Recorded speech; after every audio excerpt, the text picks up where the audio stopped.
नमस्कार। आज हम थाने के leading real estate firm home today में हैं, जहां पे हम बात करेंगे होम टुडे के ओनर श्री भरत मलिक से। भरत जी बहुत साल से रियल एस्टेट बिजनेस में होने की वजह से उन्होंने कहीं उतार चढ़ाव देखे हैं, रियल एस्टेट की कई साइकिल्स देखी है। उनके अनुभव का थोड़ा बहुत ज्ञान हमारे दर्शकों के लिए। बात करते हैं भरत जी से। भरत जी नमस्ते and welcome to the show. नमस्ते। भरत जी आप बताएं, आप जब ये बिजनेस शुरू किए थे रियल एस्टेट का, कौन सा साल था? ये मैंने चालू किया था last 26 years back. That should be somewhere around about 78-79 के आसपास। तो उस समय जब आपने रियल एस्टेट ब्रोकिंग का धंधा शुरू किया था, उस समय जो काम होता था और आज जो मार्केट पोजीशन है उसमें क्या फ़र्क है? इसमें बहुत फ़र्क है। जो हमने देखा है कि बेसिकली उस टाइम पे स्टैंड अलोन बिल्डिंग होती थी, कॉम्प्लेक्सेस का कंसेप्ट नया नया आ रहा था और लोगों का एप्रीहेंशन था कि कॉम्प्लेक्स में लेंगे तो उसका मेंटेनेंस ज़्यादा होगा, कॉस्ट ज़्यादा बढ़ेगा। तो उनके मन में अनेक क्वेश्चन थे। तो उसमें हम लोगों ने उनको जितना करेक्ट इन्फॉर्मेशन हमने दिया, उनको बताया कि एडवांटेज ऑफ ए कॉम्प्लेक्स क्या होते हैं। और वो टाइम लगने बाद लोगों को एक इम्पॉर्टेंट फैक्टर था कि इससे हमारा मेंटेनेंस कॉस्ट तो नहीं बढ़ेगा, हमारा जो कॉस्ट ऑफ लिविंग है उस पर तो it won't make much of difference. तो ये सब उनके प्रश्न थे, जो आज वो प्रश्न ऐसे नहीं हैं। आज हमारे पास जो कस्टमर आते हैं वो क्लियर कट जानते हैं कि advantage of a complex against stand alone building क्या है। तो आज कुछ कस्टमर्स डिफाइन करके आते हैं कि हमको प्रोजेक्ट कॉम्प्लेक्स में ही चाहिए, कि कॉम्प्लेक्स के अंदर यही एमिनिटीज़ होती हैं और यही उसका फ़ायदा है। भरत जी ये तो आपने कहा कि उस समय स्टैंड अलोन बिल्डिंग्स हुआ करते थे और आज की तारीख में कॉम्प्लेक्सेस का चलन ज़्यादा है, लेकिन उससे आगे अगर हम बढ़े तो जो घर उस समय लोग ढूंढने निकलते थे और आज जो होम सर्च कर रहे हैं, उनमें क्या फ़र्क है? उनमें फ़र्क ऐसा है कि डेफिनेटली ये चीज़ को मानते हैं कि things have grown, infrastructure has developed. मैं एक छोटा सा उदाहरण देता हूँ कि घोड़बंदर रोड में 25 साल पहले जब हमने एक प्रोजेक्ट लॉन्च किया था और मार्केट किया था, तो वहाँ से 9 किलोमीटर से थाना स्टेशन आने में 1.25 घंटा लगता था और लोगों के माइंड में एक सेट था कि बहुत दूर है। आज उसी के आसपास जो प्रोजेक्ट हमने 450 रुपये में स्क्वायर फीट में बेचा था, आज आसपास में 9,000 से लेकर 10,000 का प्राइस है। लोगों को डिस्टेंस लगता नहीं है, इसलिए कि वहाँ पे इंफ्रास्ट्रक्चर हो गया, रोड्स कंडीशंस अच्छी हो गई हैं, ब्रिजेस आ गए हैं, एंड जो 1.5 घंटा 1.25 घंटा लगता था वो आज 30 मिनट में वो डिस्टेंस कवर हो जाता है। भरत जी आपकी बात सही है कि इंफ्रास्ट्रक्चर आने की वजह से लोग इतने दूर जो पहले घर खरीदने को तैयार नहीं होते थे वो अब होते हैं, लेकिन क्या सिर्फ डिस्टेंस की कमी होने की वजह से लोग खरीदते हैं या और भी वजह होती है? मेजर थिंग मैं जो चीज़ मानता हूँ कि infrastructure is the most important thing. आज हमारा जो क्लाइंट प्रोफाइल है, मेजर बायर्स एजुकेटेड हो चुके हैं, क्योंकि आज जो सेगमेंट को हम बेच रहे हैं ये एक 60 से लेके 1 करोड़ 1.25 करोड़ का बजट लेने वाले हैं। ये बेसिकली एजुकेटेड हैं, हस्बैंड वाइफ काम कर रहे हैं। आज everything is available on net, everything is available on website.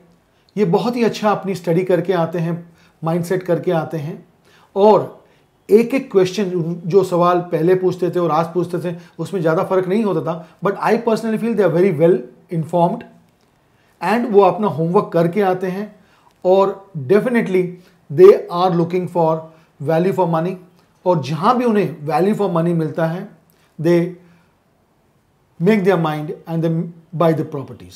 तो होमवर्क करके आते हैं और वैल्यू फॉर मनी प्रोपोजिशन है और होमवर्क करके आते हैं। लेकिन आपने एक बात और भी कही कि हस्बैंड वाइफ दोनों अर्निंग होते हैं, तो क्या इसमें यह होता है कि दोनों होम लोन के लिए को एप्लीकेंट होके बढ़ाकर खरीद सकते हैं? डेफिनेटली ये जब प्लान करते हैं, जो मेरा इतने साल का तजुर्बा है कि both husband and wife are educated, not only उन्हें क्या लेना है कभी कभी तो ये भी सवाल होता है कि हमारे बच्चों की एजुकेशन होगी, एजुकेशन के लिए भी require, and you will be surprise कि आज जब वो आते हैं मॉल एनवायरनमेंट सब देखते हैं, but they are also looking out for good educational institution around, कि उनको एक चीज़ बहुत क्लियर है कि आज ये मुकाम पे वो आ चुके हैं बिकॉज ऑफ एजुकेशन। दोनों husband and wife are working, तो वो भी चाहते हैं कि ये हमारे बच्चों को भी एक अच्छी एजुकेशन मिले, तो आसपास का माहौल देखते हैं। एंड बिलीव मी कि उनका माइंडसेट है कि हमें क्या लेना है और क्या नहीं लेना है, और डेफिनेटली उनके प्रश्न भी बहुत ही लॉजिकल होते हैं कि जैसे अंडर कंस्ट्रक्शन और रेडी पोजीशन की जब बात होती है, अभी कुछ टाइम पहले मेरे पास एक कंस्ट्रक्शन इंडस्ट्री के young couple of the age of round about I would say 36-37 के यंग कपल थे, working with the industry, real estate industry. They came with a budget of 60 lakhs। वो चाहते थे कि 60 लाख में 1 BHK उनको अच्छा घोड़बंदर पे कहीं अच्छे रेप्यूटेड प्रोजेक्ट में मिले। आज वो जब हमारे पास आए, उनके पास बहुत ही अच्छा होमवर्क था। मैंने उनका हंस के ये भी पूछा कि जिस तरह आप पूरा डाटाबेस बना रहे हो और कलेक्शन कर रहे हो, ये अपने कंस्ट्रक्शन कंपनी के लिए तो डाटा नहीं कलेक्ट कर रहे हो?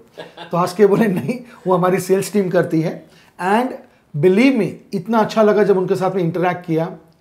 Basically what we do as a real estate consultant, हमारे पास 15 मिनट में उनको 25 product of different projects information was available and concrete proposals were available। उन्होंने आने से पहले 25 अच्छे प्रोजेक्ट्स में विजिट कर चुके थे। उन्होंने सब कुछ जो उनको चाहिए था लिस्टेड था। उन्होंने डाटा कलेक्ट किया। डाटा कलेक्ट करने के बाद कहा एक दिन का टाइम दीजिए, कल सुबह हम फिर आते हैं, हमारा माइंड सेट कर लेते हैं कि 60 का लेना है कि 62 का लेना है या 65 का लेना है। तो जहाँ भी स्ट्रेच करने की बात जब आती है, they are very clear with their arithmetics, they are very clear with their financial situation, they are very clear कि हमें कितना पैसा छुट्टियों में बिताना है, कितना पैसा हमें बच्चों के एजुकेशन में करना है, और कितना पैसा हमें मेडिकल, आज मेडिकल भी बहुत ही इंपॉर्टेंट सिचुएशन है। Cost of medication has become very high and everybody wants to keep enough of reserve funds for the rainy day. मतलब कि रेनी डे की बात आ गई, लेकिन आपने ये बताया नहीं उसने कौन सा लिया, 60, 62 या 65? हाँ, उन्होंने मुझसे कल का टाइम मांगा। उन्होंने कहा कल हम 11 बजे तक आते हैं और आपके साथ बैठ के डिसाइड कर लेते हैं कि हमें क्या लेना है। बिकॉज सिंस लास्ट 6 months ये, because they are in the same industry, they are working with a very big company in the real estate, I would say the number 1 company in the real estate. मैं नाम नहीं लेना चाहता हूँ, but basically आज मैंने उनको ये भी पूछा, भाई तुम्हारी कंपनी तो नंबर 1 है, so why don't you by any of the projects? बोले साहब वो हमारे बजट पे नहीं बैठता। सो बेसिकली आज उनका माइंड सेट था कि 2-3 दिन में हम डिसीजन लेंगे, and if we could help them in making a right decision. Right decision जरूरी होता है कि 60, 62 और 65 के बीच में झूलता रहे, या और भी मायने होते हैं? सी बेसिकली जैसे अल्टीमेटली मेरा जो एक्सपीरियंस है कि while deciding buying a apartment, दोनों lady and wife and husband दोनों का योगदान होता है। दोनों जन अलग अलग पहलू से, अलग अलग नज़र से देखते हैं। मुझे एक चीज़ याद आई, कुछ साल पहले एक मेरे पास कस्टमर आए, दे वर प्योर नॉन वेजिटेरियन ईटर। तो लेडी कही कि भाई मुझे ये बताओ मेरे को मच्छी कहाँ से मिलेगी? यू विल बी सरप्राइज, हमने मच्छी कहाँ अवेलेबल है वो भी उसको हमने गाइड किया।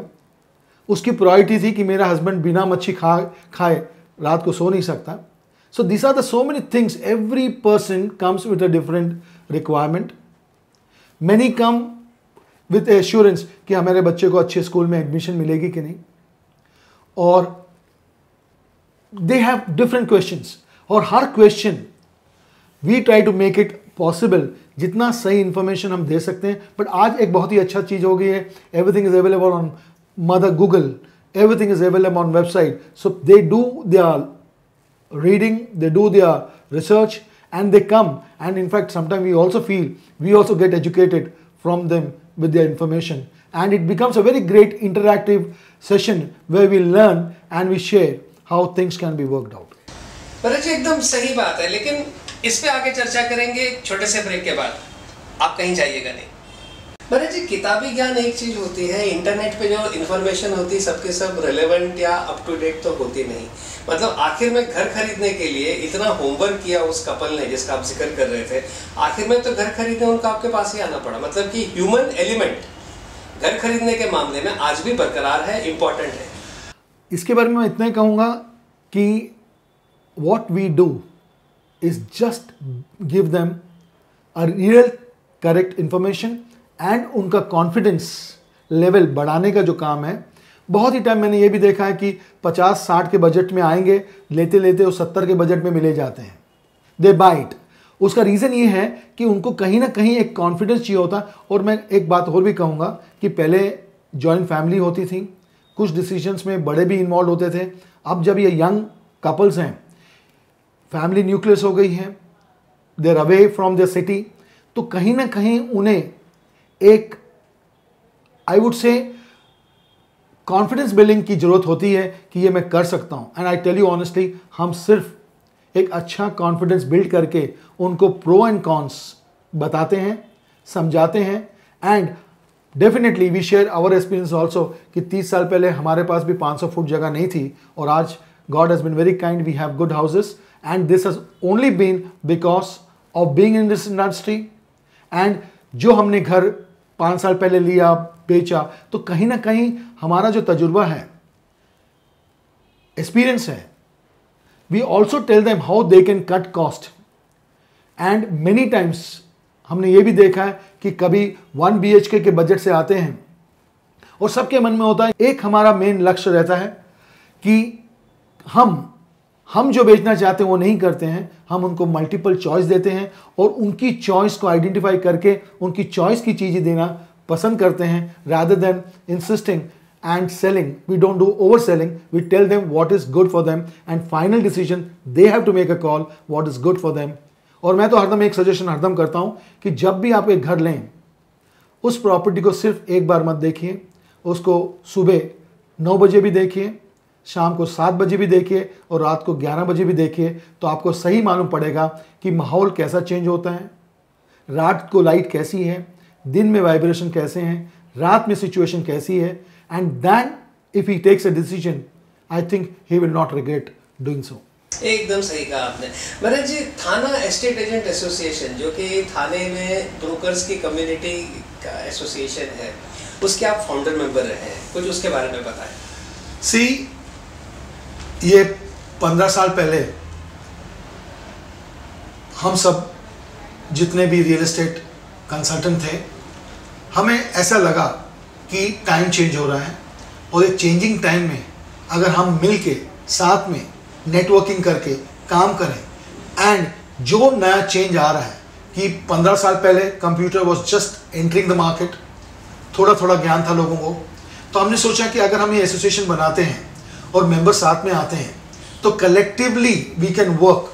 और बहुत ही अच्छा हुआ, एसोसिएशन फॉर्म हुई, I was the founder secretary of the association, और जितने हमारे एक्सपीरियंस्ड फ्रेंड थे वो सब साथ में मिलके we made a group of 110 members at that time. Multiple organisation based होने के बाद we could approach the developers, the builders, and we could tell them कि हम उनके लिए भी क्या कर सकते हैं और थाना सिटी के लिए भी क्या कर सकते हैं।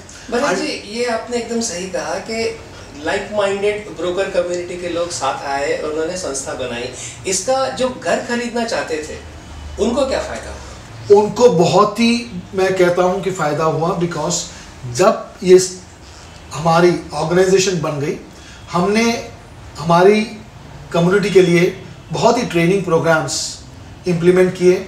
जैसे कि वी हैड इनिशियल कंप्यूटराइजेशन चालू हुआ था, तो हमने कंप्यूटर का ज्ञान अपने दोस्तों में बांटा, और हमने एक सबसे इम्पॉर्टेंट चीज़ जो ली वो था how to do business ethically was our main thing. यानी कि थाना एस्टेट एजेंट्स एसोसिएशन की सबसे बड़ी अचीवमेंट यही रही कि brokers do business in a ethical way. Definitely हमने ये बड़ा क्लियर कर दिया था कि anybody who is coming to Thane city, first of all we have to give correct information about Thane, and believe me, Thane is the most green city around Mumbai. हमारे पास 3 kilometre पे नेशनल पार्क है। It is also known as a lake city, और बहुत ही beautiful lakes हैं। And we also remember at the time of 2000 जब हमारे यहाँ पे एक म्यूनसिपल कमिश्नर, जिसका हम सब लोग रेफरेंस कहाँ ना कभी मीटिंग्स में करते हैं, चंद्रशेखर जी आए। चंद्रशेखर जी ने आके थाना में जो इंफ्रास्ट्रक्चर डेवलपमेंट में काम किया, रोड्स वाइड की, लेक्स क्लीन की, और आई रिमेंबर 2000 में थाना got the best city, clean city award. So basically हमारा काम ये था कि लोगों को कहना कि थाना स्टैंड्स फॉर। और एक रेफरेंस करना चाहूँगा कि हमारे पास में एक बहुत ही ग्रेट उस टाइम पे पॉलिटिकल लीडर थे, वो आज हमारे साथ नहीं हैं। And city was so safe, Anand Dighe ji से, सिटी वॉज वेरी सेफ। हमारे यहाँ पे crime ratio was very very low, ladies were 100% secured, आज भी हैं। और यहाँ पे जो भी आया है, I think in a growing city का एक बहुत बड़ा एडवांटेज होता है, people grow in growing city, and that people have experience. जिन्होंने यहाँ पे 4 लाख का फ्लैट लिया, 5 लाख का फ्लैट लिया 20 साल में, आज उन्होंने प्रॉपर्टी फिर अपग्रेड किया, 10 लाख का लिया, 20 लाख का लिया, और आज वो 20 लाख 1 करोड़ के आसपास हो गया। So the city has grown, people have grown, and there is lot of development जो हुआ है। अच्छे एजुकेशनल इंस्टीट्यूशन है। इस 25 साल में हमने देखा कि ऐसा कोई भी रिनोन बिल्डर जो बॉम्बे में है एंड आउट ऑफ बॉम्बे भी है, वो सब लोगों ने थाना में आए, और थाना में उन्होंने बहुत ही अच्छा काम किया, कॉम्प्लेक्सेस लाए, and quality of construction has also improved over a period of 25 years. Things have improved, and the slum ratio, जो बॉम्बे में स्लम रेशो है जो 50 से 60% है, आई कैन प्राउडली से थाना में हमारे पास 15 से 20% स्लम रेशो है। और अब जहाँ भी देखिए, किसी भी कॉर्नर पे आप जाइए, the roads are wide, people are very good, and जैसे मैंने आपको बताया कि काफ़ी educated crowd. Now Thane is no more a city which is, it is a mega city, और यहाँ पे it has turned out to become a cosmopolitan city जहाँ पे everyone comes here. And I would also like to mention कि एक बहुत ही सुंदर mall, विवियना mall हमारे सिटी में आया है, which is a class by itself to any international level. We have the best of medical hospitals, we have the best of hotels, best of restaurants, everything what a person needs. He need not travel. आज उसे बॉम्बे जाने की जरूरत नहीं पड़ती है। और ये जो नए ब्रिज बने हैं, कनेक्टिविटी हो गई है। BKC, मैं आपको कल की बात करता हूँ कि हम थाना से चले और 25 मिनट में हम BKC पहुँचे, और with another 20 minutes we were at Nariman point. This connectivity of good roads has made a lot of change, and you can see that Thana is a lake city with first choice with the buyers. थाने एक छोटा शहर था, वहाँ से आज एक Megapolis हो गया है। It's become an international global city. और उसी सिटी के साथ साथ भरत जी, जो कि पहले एक ब्रोकर थे, रियल एस्टेट कंसल्टेंट बने, थाना एस्टेट एजेंट्स एसोसिएशन के फाउंडर सेक्रेटरी थे, और उन्होंने जो उतार चढ़ाव देखे इतने सालों में, जो उन्होंने हमारे साथ अपना अनुभव बांटे, उसके लिए हम बहुत ही शुक्रगुजार हैं। अगले एपिसोड में साथ के इसी तरह किसी और real estate consultant, expert, senior के साथ फिर मिलेंगे। Thank you very much and good night.